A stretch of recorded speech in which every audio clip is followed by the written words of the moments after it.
Ассалому алейкум дӯстони азиз, хуш омадед ба канали Dom TJ. Номи ман Шаҳром. Имрӯз 5 июли соли 2021 1000 рубл 154 сомонӣ ва $100 1132 сомонию 20 дирҳам.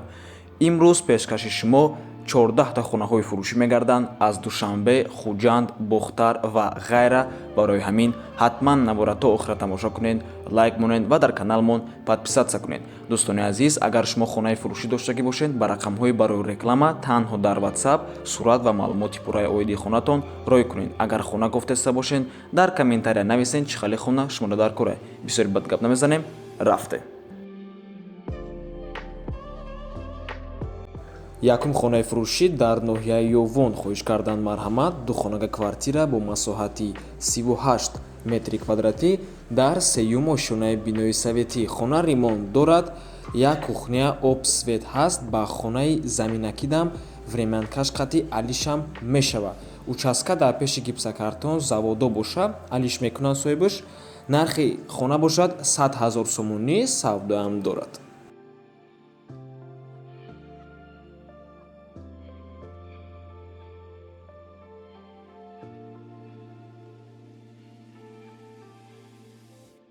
ҳавлии фурӯшӣ дар ноҳияи Ёвон, деҳаи Дахана, 4 дар хона, 10 сотиқ замин, ремонт дорад. дегдонхона, ҳезумхона, душ, туалет тайёрай, медарои зиндагӣ мекунӣ.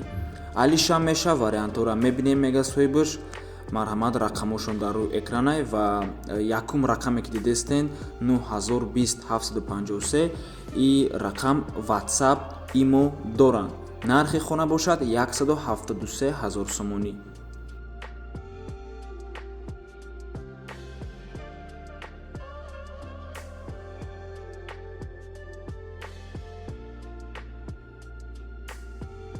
хонаи фурӯшӣ дар шаҳри Душанбе, як хонага квартира бо масоҳати 32 метри квадратӣ дар 16 ошонаи бинои новостройка. худи бино аз 14 ошона иборат аст.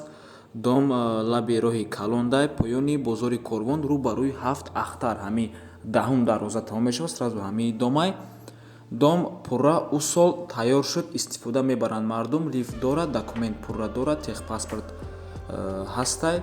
ягон камбудӣ надорад. ремонти нав ва замонавӣ кардагиай. як хона коридор, ҳоҷатхона, ҳаммом, кухнӣ.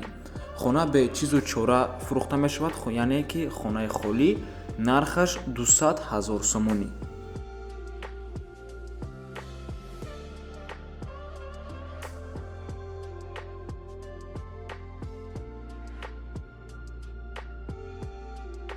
хонаи фурӯшӣ дар шаҳри Хуҷанд, як хонага квартира бо масоҳати 30 метри квадратӣ дар дуюм ошонаи бинои советӣ.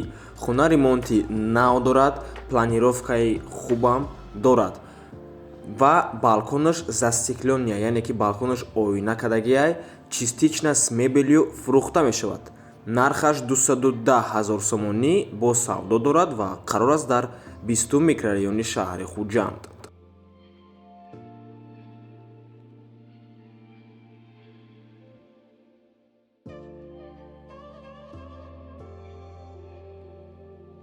ҳавлии фурӯшӣ дар шаҳри Хуҷанд, 4 дар хона, 6 сотиқ замин. агар мансардшам ҳисоб кунем 2 этажа мешавад ва соҳибаш мегӯяд ки дару тирезаҳоша мебелни када метим. нархаш 350 000 сомонӣ. арзонам мешавад ва алишам мешавад. метавонед вариантотонро пешниҳод кунед. қарор аст дар 12 микрорайони шаҳри Хуҷанд.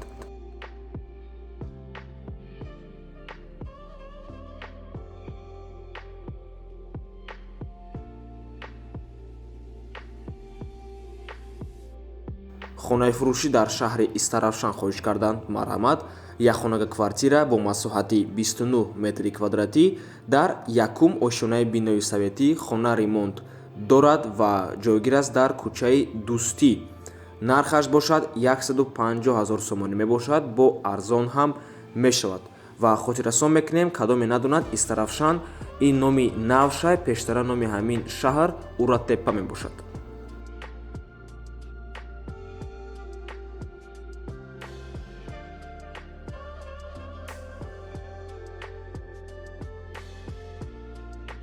хонаи фурӯшӣ дар шаҳри Душанбе, ду хонага квартира бо масоҳати 48 метри квадратӣ дар панҷум ошӯнаи бинои навастройка хона бе ремонтаи коробка чихекаи рӯи сураташ маълумай ва дом худаш 6 этажа мебошад, лекин лифт дорад. Қарор аст дар 102 микрорайон пушти ресторани Шаҳриёр дом тайёрай, метавонед як моҳ пас ремонта сар кунед. Нархаш 235 000 сомонӣ мебошад, боз арзон ҳам мешавад ва алишам мешавад.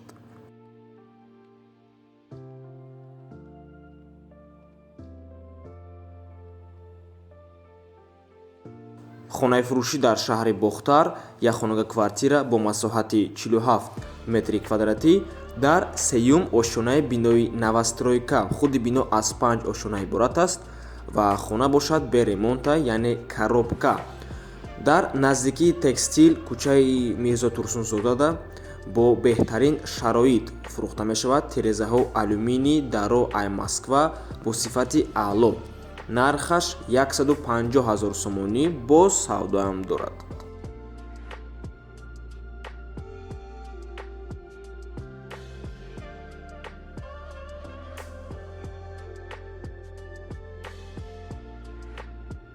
ҳавлии фурӯшӣ дар шаҳри Бохтар, пештара Қурғонтепа. 2 дар хона қати баняш, 5 сотих замин созай медарои зиндагӣ мекунем. бо аловхона, оғилхона соз кардагиян, то семенблокша чиндагиян, болои оғила қати аловхона соз накардагия соҳибаш, қати туалет болоино ҳуян, бо бехарзи ин барои хонаи калон айпеш фундамент рехтагия 3 дар хона қати калидоруш бо баняш, бо 10 камази хок барои хонаи калон овардагиян. гирди хона маҳкамай, документош 100%. нархаш $15,000 мебошад. сомонӣ ва рубл дар рӯи экранай. рақамҳои соҳибаш дар рӯи экранай WhatsApp доранд. хона қарор аст дар шаҳри Қурғонтепа, 7 километр айбозор дурай. марҳамат ба соҳибаш занг занен ё ки нависен, маълумоти пурраша гиред.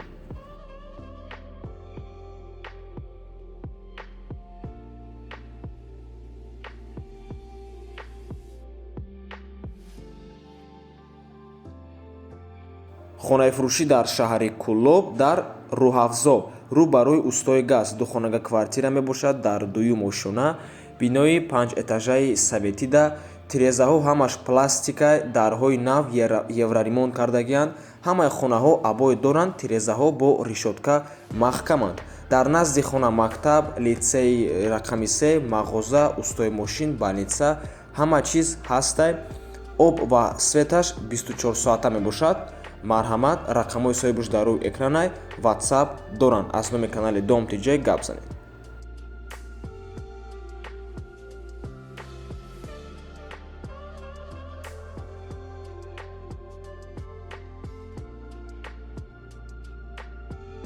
хонаи фурӯшӣ дар шаҳри Душанбе як хонага квартира бо масоҳати 30 метри квадратӣ дар 11-ум ошӯнаи бинои навастройка. айни ҳол сохтмони бино рафта истодааст. худи бино аз 16 ошӯна иборат мебошад ва хона бе ремонтай, коробка. қарор аст дар Гипразем назди бозори Деҳқон, ҳамун бозори худи Гипразем, номаш Деҳқон бозорай. нархаш бошад ҳамагӣ 120 000 сомонӣ, боз арзон ҳам мешавад ва рақамҳое ки дар рӯи экран мебинед, ин рақамҳои соҳиби дом мебошад, яъне ҳамун худи ширкати сохтмонӣ. барои ҳамин ба ҳазур занг занед, дар любой этаж любой намуд хона дорад.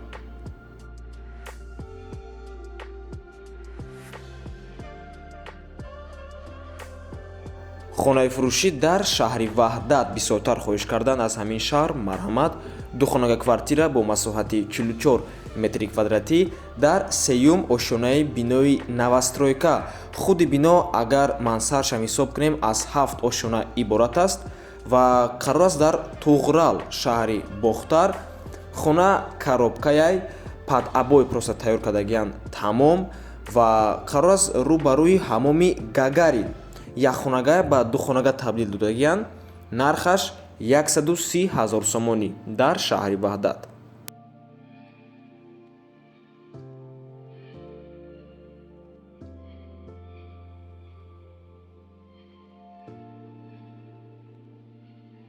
ҳавлии фурӯшӣ дар шаҳри Ваҳдат 3 дар хона 3 сотиқ замин воқеъ дар деҳаи Каҳлон. хонаи нав сохтагиан ва нархаш бошад 155 000 сомонӣ мебошад. боз арзон ҳам мешавад.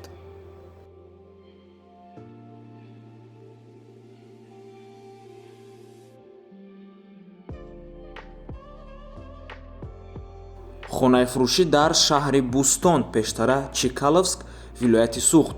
духонага квартира бо масоҳати 51 метри квадратӣ дар сеюм ошонаи бинои советӣ. хона ремонт дорад, шароити хуб, бо ҳама чизу чорааш фурӯхта мешавад.